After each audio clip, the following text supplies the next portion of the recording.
Thanks, everybody. Love this place. Nice little stage we got here. A little bit about me. I've got a lower back problem. It's called being a fat alcoholic.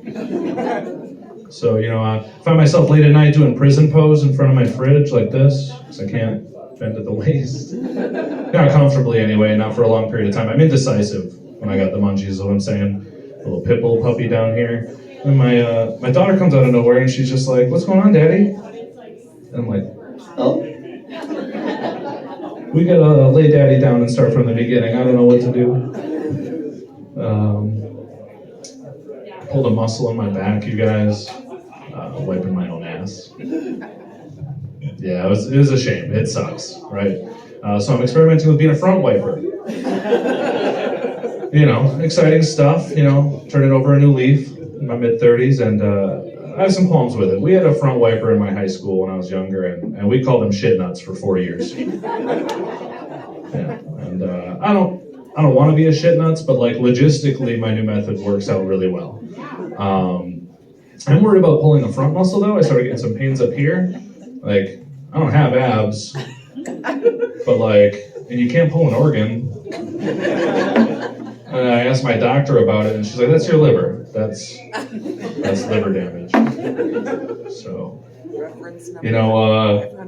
I thought I was going to be able to get the vaccine early, and my doctor told me that I wasn't overweight enough. That's bittersweet. Like, maybe you should recheck the data.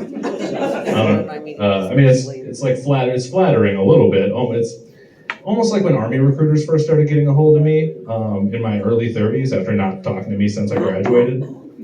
They're hitting me up trying to get me into the military. And I'm like, you did not keep tabs at all on this. I want to send you a full body picture and a blood sample. And then, if you think you can rebuild this or whatever, that might be the only way I get health care out of the government after all.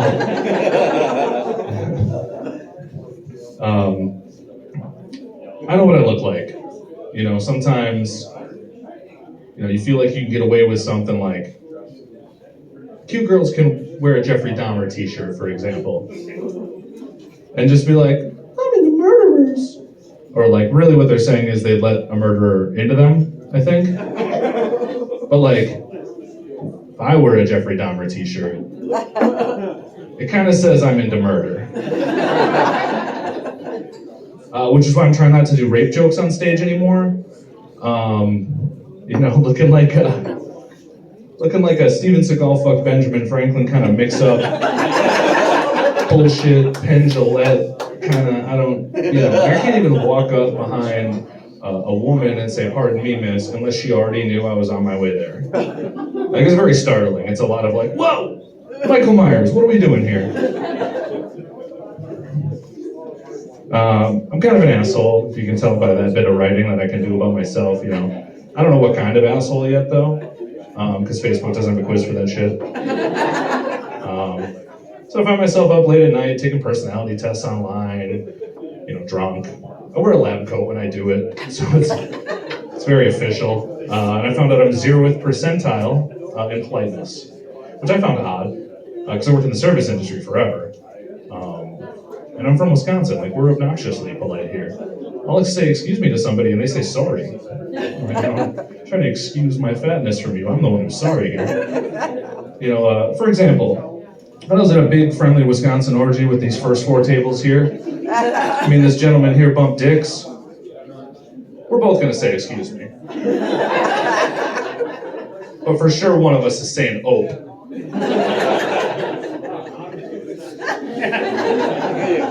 I'm going to keep it a little bit dirtier. I know you guys are eating and stuff, but, porn titles are way too descriptive, I've found. If you're looking up clips online and stuff like that, and it's, the age, the ethnicity, the orientation, what it is, what it's attached to, what it's going into, maybe even the force and velocity involved. There's lots of adjectives. I'm like, spoiler alert.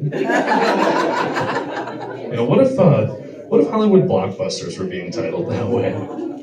I don't know if anyone's going to go see a movie titled the tumultuous friendship of Dominic Toretto and Brian the Cop, as facilitated by the lesbian Michelle Rodriguez.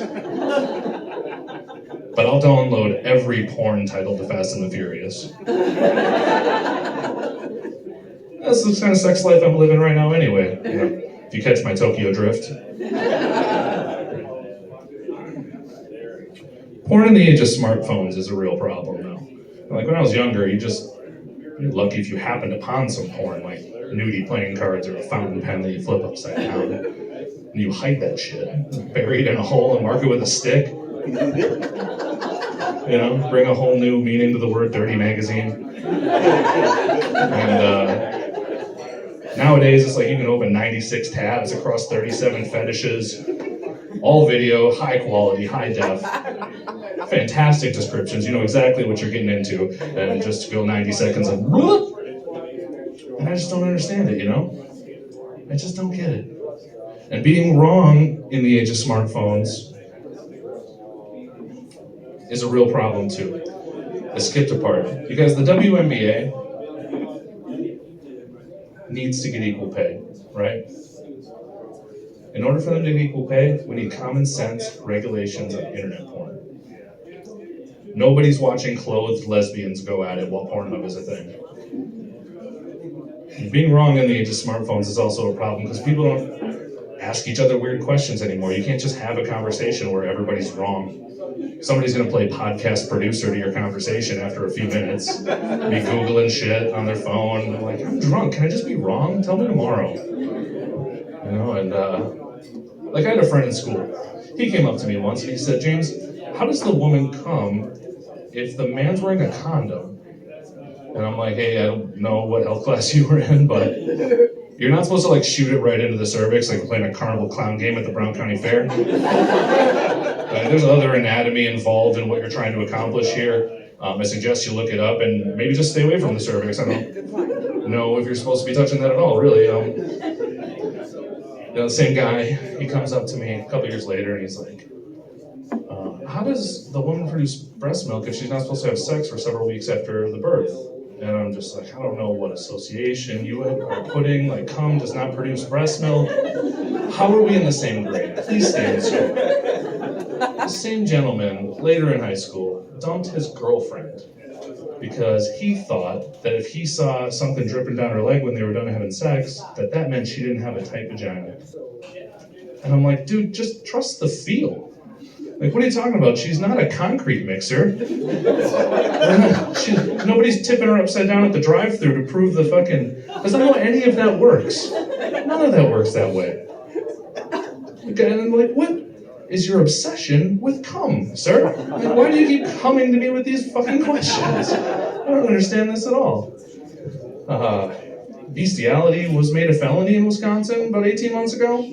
Really? A couple of people excited about that. The rest of you are into some stuff, I think. You know? The Protecting Animals in Wisconsin Act, or PAW, turns out it's only really protecting hooved animals from one horsefucker in Brown County. This guy was, he's taking that misdemeanor charge, that slap on the wrist, like, cost of doing business, baby. You know?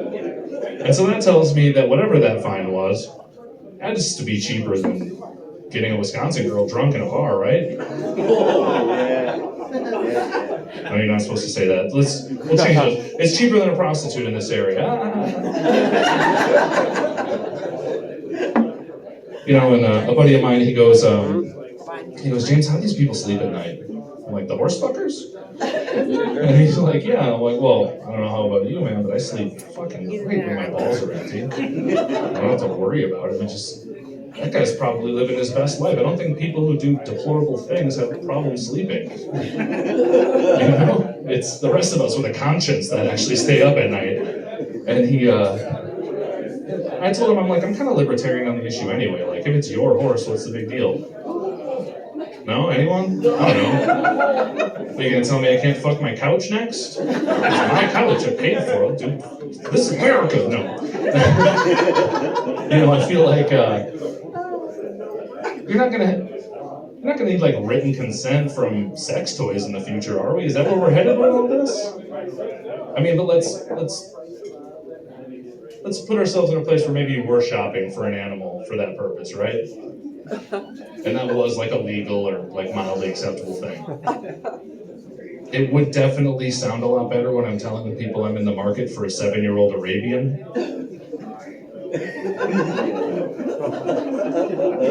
That's a horse. I mean, it doesn't sound that much better. It just sounds better. It's just like, we can put it in a hierarchy, you guys. Consent is important, though. You know, and I'll leave you on this. I think blanket consent is really important if you're going to be with somebody for the rest of your life. You know, maybe have a full discussion with that person. Maybe even get it in writing, you know? Just in case she goes into a coma.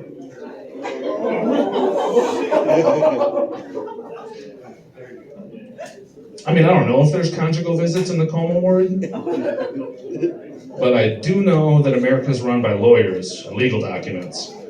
So I just want you to picture me in the coma ward, shaking a piece of paper, yelling, "This is America!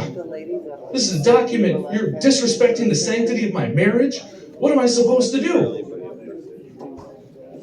And then meanwhile, I'm like, "She signed it." And they're like, "Sir, this is written in Sharpie and you clearly forged her signature. We're gonna have to ask you to leave." All right, that's been my time. Thank you. I'm Jim Sharky.